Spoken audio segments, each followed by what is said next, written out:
ahead. Question. Yes, ma'am. I've heard of candida before, and the part that always confuses me is the symptoms of it are so vague. It's like, oh, okay, everybody has this. They do. But what if somebody like legitimately had something else and they have these vague symptoms and You know, that's the how do you interesting. know for sure? Well, the interesting thing is that it's automatic. So if we've ever, no matter how long ago, taken antibiotics, steroids, birth control pills, NSAIDs, which is non-aspirin, aspirin, acne medication, I strongly suspect psych drugs. We automatically have an overgrowth of candida. The experts are saying we all have it because we've all taken these drugs. And it's automatic because, like, take antibiotics, they go in and they wipe out the bad germs as well as the good germs. They can't, it's like any war. There's collateral damage. I would have to imagine that vaccination plays a role in that too. Vaccination is a really super interesting topic because I'm going to give you another reference here. Okay, Dr. Hulda Clark, PhD, she wrote a book called well, not she, but there is another doctor who summarized all her research in freedrclarkbook.com/ebook, password free book. That's a free book which summarizes the research of Dr. Hulda Clark, and she researched for like 60 years.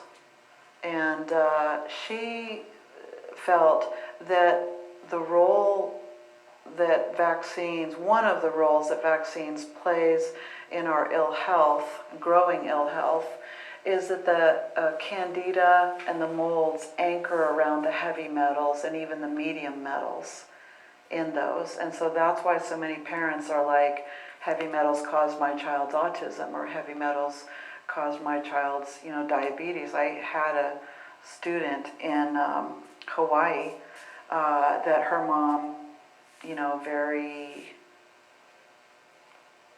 sorrowfully told me that her daughter's type 1 diabetes happened just a few weeks after the MMR shot. And she said, there's no doubt in my mind that the one was linked to the other. So, what is the role? Well, that list explains it. And then that also explains why there's another book called Children with Starving Brains by Jacqueline McCandless, MD. She was a psychiatrist. That's the psych doctor with an MD degree, right? Psychiatrist? Okay. And she wrote this book several years ago that showed how to bring children out of autism. And she said it's a 5-pronged approach. Clean the gut, feed the immune system, clean out the liver, and I forget the other two, but I mean, it was a full-on protocol.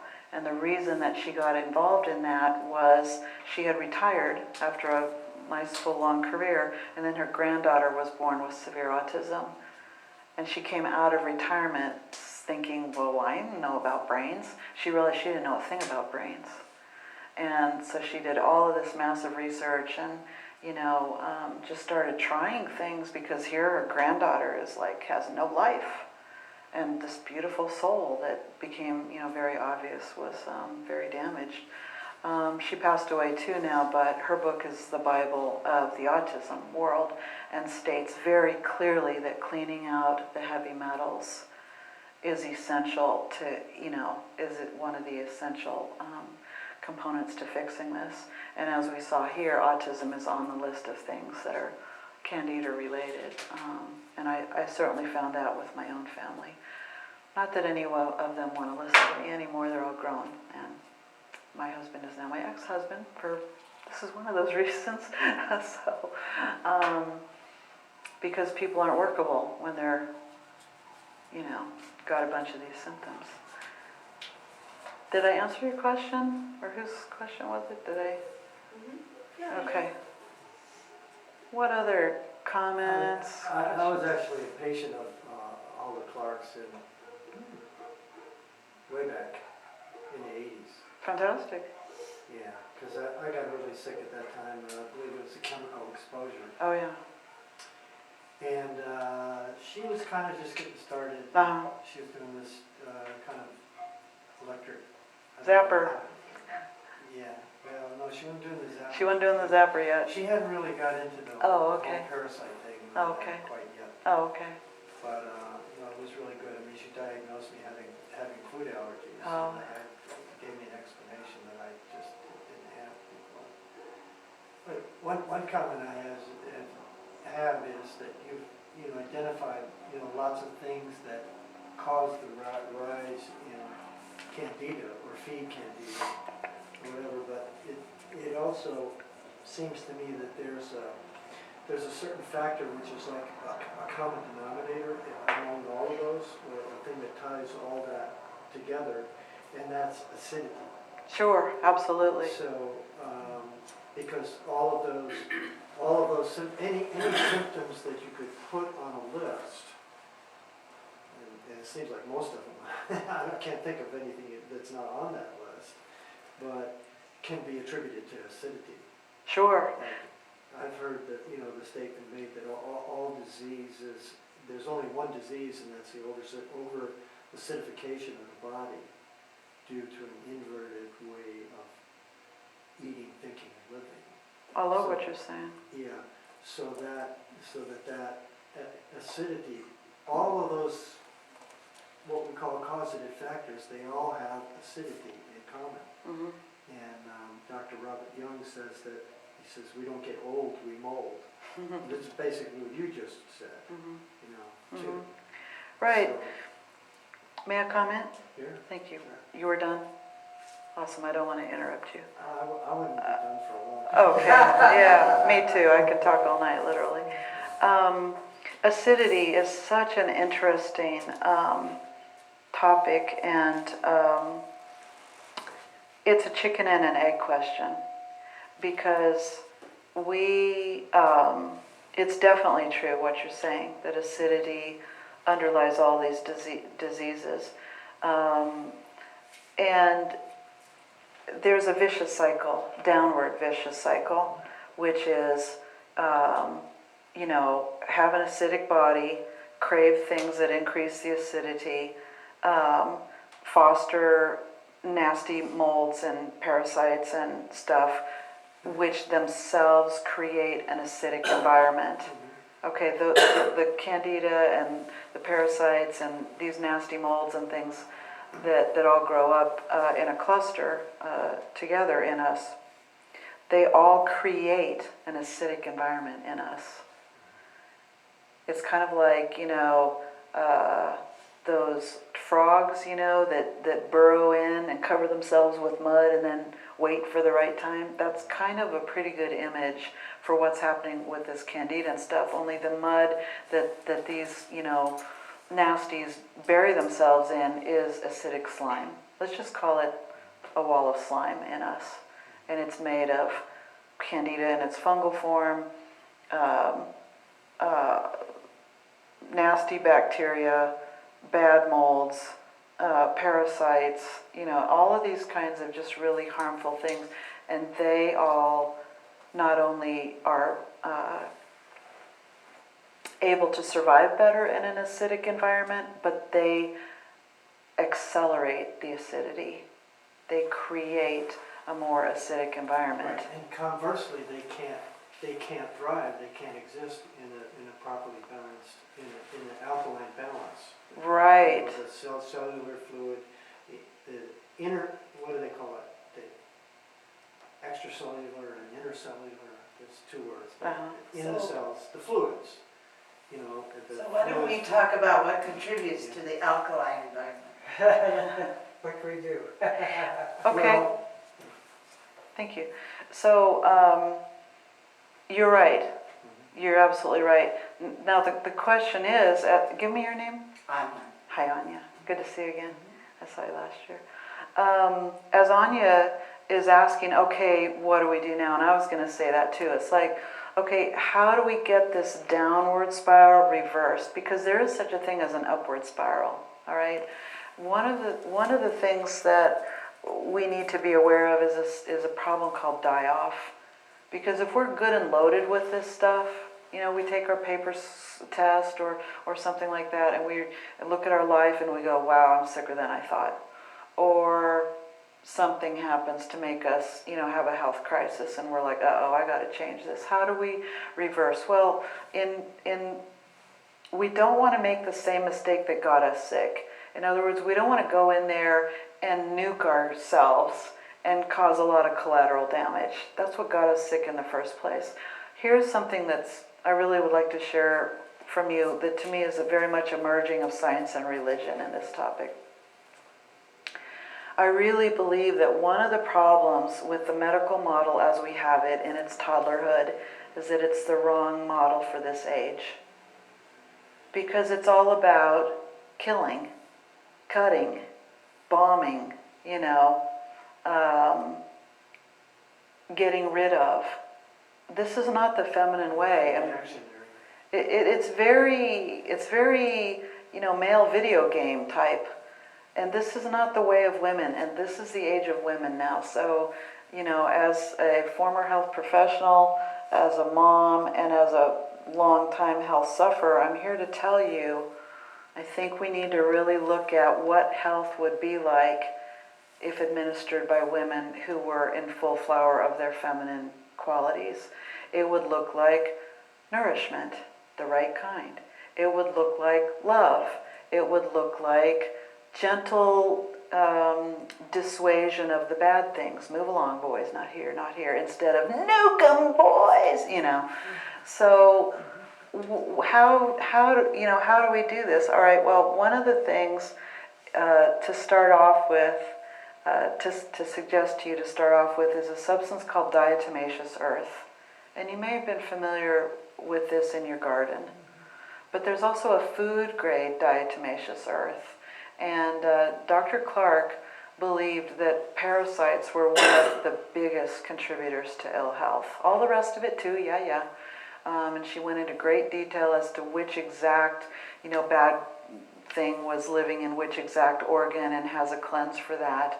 Her books also are on Amazon and have such audacious titles as, The Cure for All Illness. That's one of her books. All disease. Yeah, thank you. And, the Cure for All Cancers, things like that. So there's lots more information in there if you like it. And again, I urge you to use your independent investigation of truth, because we all got sick in a different way, and it may be that we all need to get well in a different way, in our own way. Independent investigation of truth for our own healing path too. So diatomaceous earth is really unparalleled at killing off bugs. That's what it's for. And we can take it internally. Let's just get the food grade DE. And you can get a 10-pound bag for $18 plus shipping on Amazon. And it's dirt cheap. And it'll last you forever. And what I suggest that you start off with is just take the dust. Just wipe your pinky on the dust and lick that. That's it. That's your first dose. Because this stuff works at the microscopic level.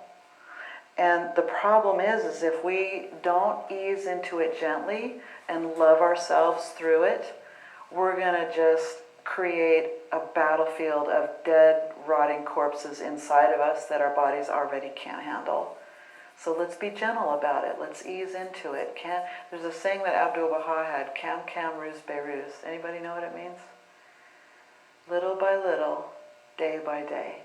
Kam Kam Ruz Beiruz. And I just wrote it in some colorful ink and I stuck it up on my wall because it's great advice for every human endeavor to do it with love and allow for growth. Yeah. How do you spell that?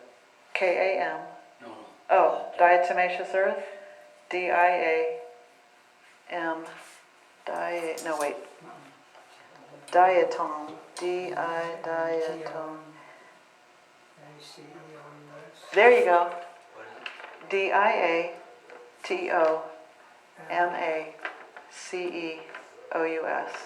And then earth, like the earth. Is it dirt? It's diatoms from the earth. What is that?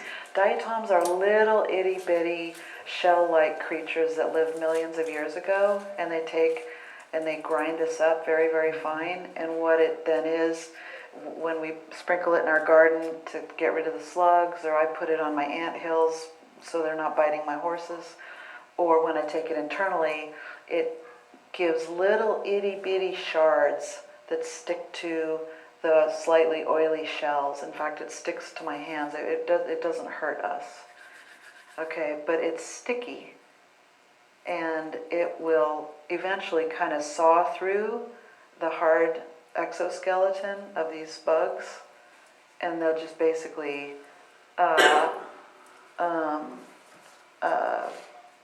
dehydrate to death because it pierces their hard shell that holds in their body And fluids. where do they get this diatomaceous? Diatomaceous earth, you get food grade, you can get it. How is it, It's mined from the earth. There's deposits, certain deposits, in, I don't know where, Utah or something, I don't know. You can go Google it. I'll research. Yeah, do. You know, some things, they may be good to you, but I don't know how they process it, or they destroy something. Absolutely, That's what I'm absolutely. Yeah, this one is just basically dirt, special dirt. So there's really nothing to destroy. So diatomaceous earth can be a good start for folks, and another resource is Dr. Michael Biamonte. He's also a CNC and an ND, and his website is www.health-truth.com. He is a practitioner in New York City, and I'm under his care right now. And he has tons and tons of podcasts and information on his website, and you can go in there and educate yourself for free. One of the things that he says is diatomaceous earth has a mechanical effect. He says it's like if somebody walked down a dark alley and they got attacked by a crowd of thugs with baseball bats. Is that person walking down the alley ever going to get immune or used to that kind of assault? No. We will never get accustomed or immune to being hit over the head with a baseball bat. But let's say I wanted to kill somebody with poison. Let's pick some kind of cocaine or hashish derivative, and I want to give them a lethal dose, except for I didn't realize the person I was trying to murder is already a coke or hash addict. What's that lethal dose going to do? Give them a nice buzz, right? Because they've become accustomed to it, because that's a chemical effect. Interesting, huh? So there are a few substances that we never get used to, and one of them is DE. So we can just keep on taking it up till about 1 or 2 teaspoons a day, just gradually increase, so that we're not creating a battlefield inside of us. We can, gradually move up to the point where we're getting a little more cleaned out all the time. What I have started doing in thinking about the makeup of our intestines are 25 feet long. And especially the more rounds you took of antibiotics, the more further down there's a problem.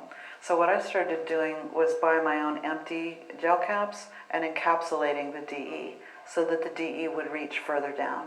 And so I'm right now doing triple encapsulation, because then by encapsulating more and more, it will survive, whatever stomach acid and whatever dissolution might happen in the moist environment and reach further down. And so anything up to, a teaspoon or 2, and then you can, gently, and take a little teeny bit and encapsulate it once, introduce that, and then gradually, gradually increase your dose, and just keep that up in rotation, because the germs, the bad guys that are susceptible will never get used to that there won't be any immunity. Other things there can be, and we have to rotate them so that they don't build a resistance. So that's one thing, that we can do. And I brought some DE, it's in my RV, that I can, I don't know what, share somehow. I don't know how many empty jars I have with me. But it's dirt cheap, and so I'm happy to give it away. And that's something that folks can do immediately, but just gently. And then watch yourself for any bad effects, because sometimes what Dr. Clark says is that sometimes a lot of these parasites and nasty bugs are themselves harboring even worse viruses, nasty stuff, and if we kill off even just a few of them, they release really, really bad stuff. And so if you find that you have a flare-up, especially of flu-like symptoms, then that's probably a good sign that those, you're going to have to take things easier, which then I would recommend either coconut oil. You can, coconut oil is solid below about 72 degrees, and it becomes liquid at a little above 72 degrees. So if your house is above 72 degrees here in Phoenix and your coconut oil is liquid, then you can just take a clean spoon, dip it in the liquid, lick the spoon. I mean, little bit at first, little bit, 1 drop, 2 drops. See how it goes. Watch carefully. But that is more of a move along voice. That's more of a dissuasion. It's not an atom bomb. And so if you can't handle the DE, then you would want to think about something milder, something more gentle. Apple cider vinegar is another good thing. I make my own salad dressing.